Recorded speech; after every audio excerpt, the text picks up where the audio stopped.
Imagine waking up every day and seeing the world as either a place of opportunity, connection, and possibility, or as a battleground where every day is a test of endurance. These contrasting perceptions aren't simply personal attitudes, they're deeply tied to cultural narratives that shape how we see ourselves and our place in the world. Culture isn't just about the food we eat or the holidays we celebrate.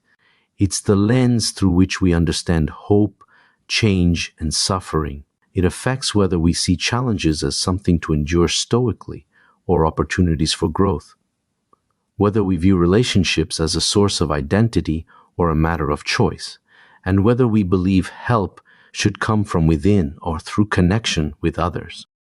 Today, we're diving into how culture shapes our worldview.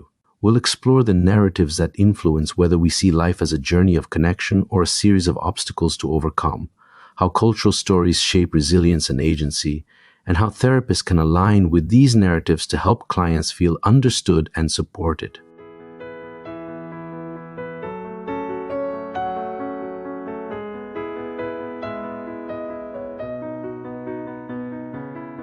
Let's start by contrasting two broad worldviews.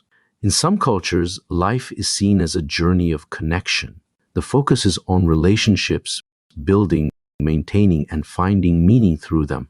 These cultures often emphasize interdependence, harmony, and a sense of belonging. For instance, in many East Asian or indigenous cultures, the well-being of the group is prioritized over individual needs. This worldview fosters a sense of security, as people feel rooted in a network of connections.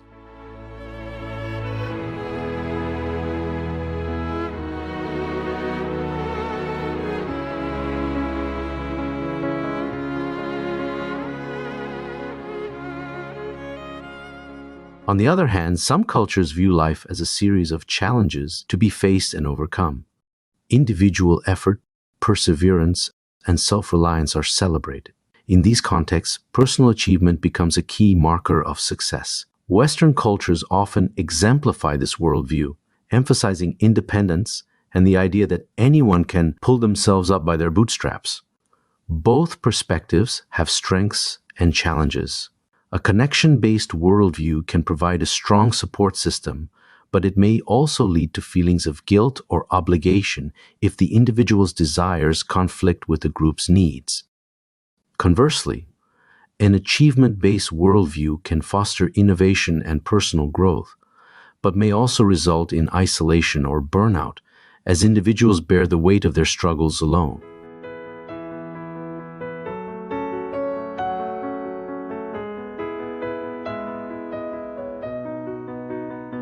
Cultural narratives are the stories we inherit that tell us how life works. They shape how we think about success, failure, and the meaning of adversity. Let's break this down into some key areas. Cultures influence whether we believe life will improve through effort, divine intervention, or luck.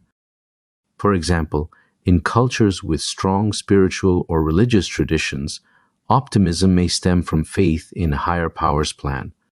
In secular individualist cultures, optimism might arise from confidence in one's ability to change circumstances through hard work. The ability to bounce back from adversity or resilience is also culturally shaped.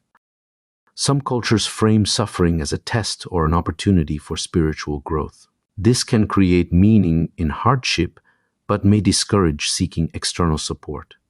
In contrast, cultures that emphasize community support might encourage resilience through collective action.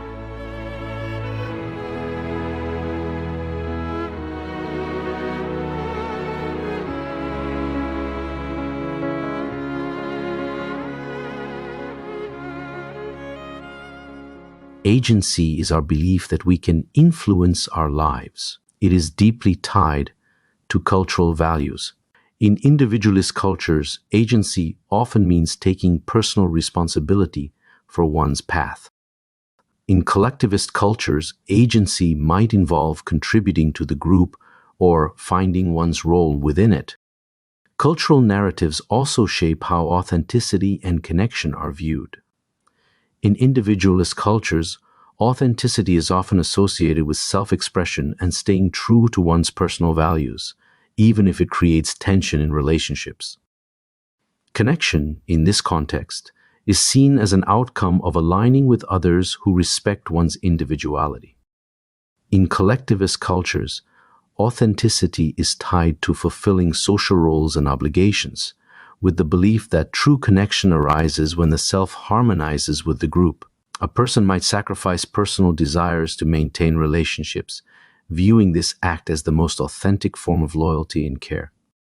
Therapists working across cultures must be attuned to these narratives. A Western-trained therapist might encourage a client to focus on individual goals, but if the client comes from a culture where group harmony is paramount, this advice could feel alienating.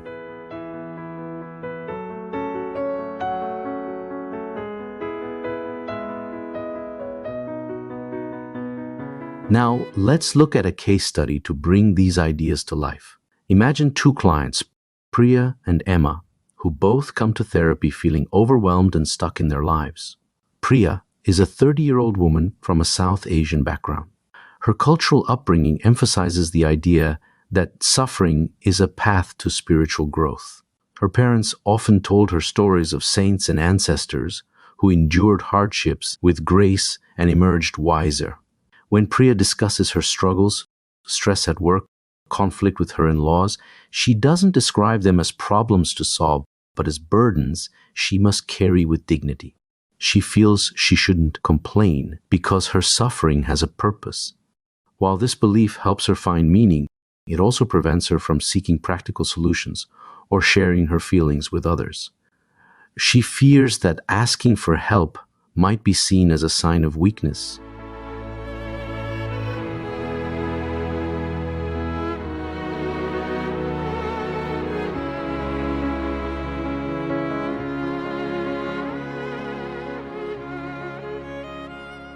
Emma is a 28-year-old woman from a Western background. She views suffering as an obstacle to overcome. Her cultural narrative celebrates independence and problem-solving, so when she experiences similar stress at work and tension with her family, she feels frustrated and stuck. Emma's internal dialogue is, "Why can't I figure this out? I should be able to fix this on my own." Her cultural framework tells her she must take control of her situation, but she feels inadequate when her efforts don't yield immediate results. For Priya, the therapeutic challenge is helping her see that seeking help and addressing her problems isn't a betrayal of her cultural values.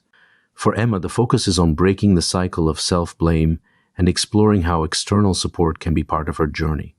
As a therapist, you might work with Priya to reframe her view of asking for help as an act of courage and wisdom rooted in her cultural values of collective well-being. With Emma, you might encourage self-compassion and challenge the belief that independence means going it alone.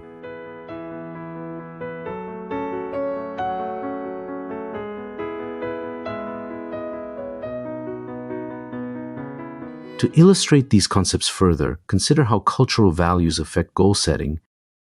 In individualist cultures, a therapist might encourage a client to set personal goals, such as career advancement or personal development.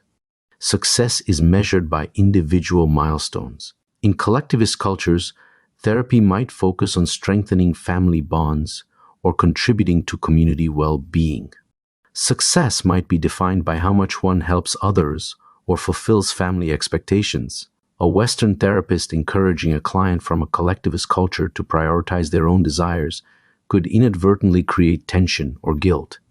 Conversely, advising a client from an individualist culture to focus solely on family obligations might feel restrictive or unaligned with their values.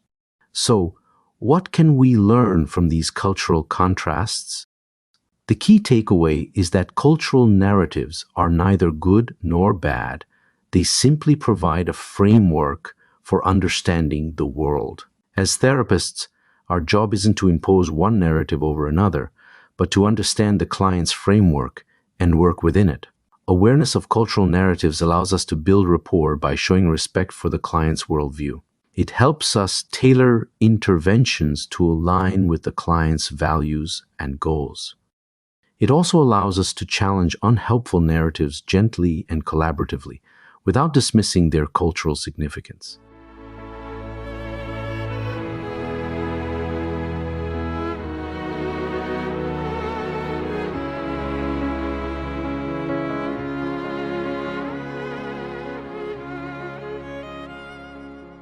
As you reflect on today's episode, consider your own cultural narrative. How does it shape the way you see hope, change, and suffering? And how might it influence the way you interact with clients from different cultural backgrounds? Thank you for joining me today. In our next episode, we'll explore how cultural beliefs about hope and change influence the way clients approach therapy, and how therapists can adapt their practices to meet these needs. See you next time.